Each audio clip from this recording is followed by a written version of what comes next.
શું તમારે કેનેડામાં કામ કરવું છે, ભણવું છે અથવા તો પીઆર લેવા છે, પરંતુ ઘણી બધી વખત વેઇટિંગ પીરિયડ ટાઈમ એટલો બધો વધી જતો હોય છે કે જેને કારણે તમે કંટાળી જતા હોય છે. પરંતુ એક મિનિટ, ફરી એકવાર કેનેડાએ પોતાના નિયમોમાં ચેન્જીસ કર્યા છે, જે બાદ ઘણી બધી વખત તમારો જે વેઇટિંગ પીરિયડ ટાઈમ છે ને વધી જવાનો છે. ત્યારે શું છે નવા નિયમ, જાણીશું આજના ખાસ વિડીયોમાં. Hello, ladies and gentlemen. This is your captain speaking. We'll be landing in the airport in just a few minutes.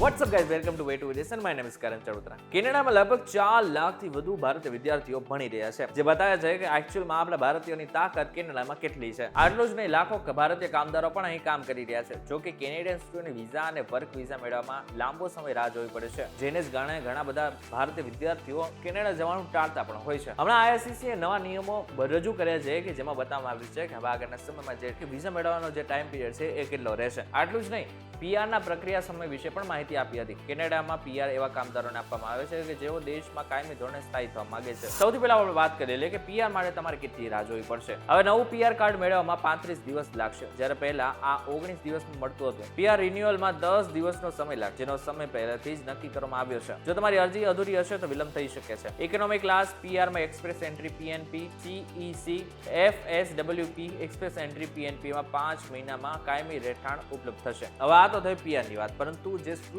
Visa અને આની સાથે જે વર્ક વિઝા છે એમાં કેટલી રાહ જોવી પડી શકે છે એની પણ વાત કરીએ. કેનેડામાં અભ્યાસ પરમિટ મેળવવા માટે તમને 8 અઠવાડિયા લાગશે. જો તમે ભારતમાંથી અરજી કરો છો અને અહીં રહેતા હો તો આ સમય વધુ પણ થઈ શકે છે. જો તમે પહેલાથી જ કેનેડામાં છો અને સ્ટડી પરમિટ મેળવવા માંગો છો તો તમારી પાસે 4 અઠવાડિયાનો સમય હશે. જો તમે કેનેડાની બહાર વર્ક પરમિટ માટે અરજી કરો છો તો તમને 18 અઠવાડિયામાં મળી જશે. મહત્વનું છે કે કેનેડા સતત પોતાના નિયમોમાં ચેન્જીસ કરી રહ્યું છે. જો હમણાંની વાત કરીએ તો 4 થી 5 વખત વિઝાના નિયમોમાં ચેન્જીસ થઈ ગયા છે. એમાં પણ ત્યાંની સરકાર નવી બદલી ગઈ છે. એ પ્રમાણે જો જોવા જાય તો બની શકે કે આગળના સમય બાદ જે પીઆરની સિસ્ટમ હતી, પીઆરને લઈને જેટલા પણ નિયમો અગાઉ જેટલા પણ બદલ્યા હતા એ પણ હવે ફરી એકવાર બદલી શકે છે.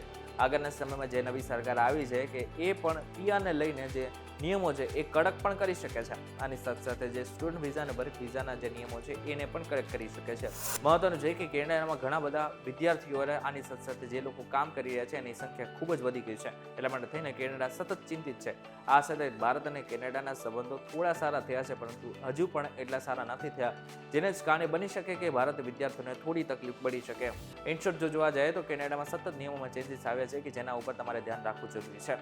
રાબો બંને લઈને તમારું શું કહેવું છે મને જરા કોમેન્ટ કરીને ચોક્કસથી કહેજો. વિડીયો થકી જો તમને કોઈ ઇન્ફોર્મેશન મળી હોય તો વિડીયો લાઈક અને શેર જરૂરથી કરજો. તો આવા જ ઇન્ફોર્મેટિવ વિડીયોઝ માટે VTV ડિજિટલ સાથે જોડાયેલા રહેજો.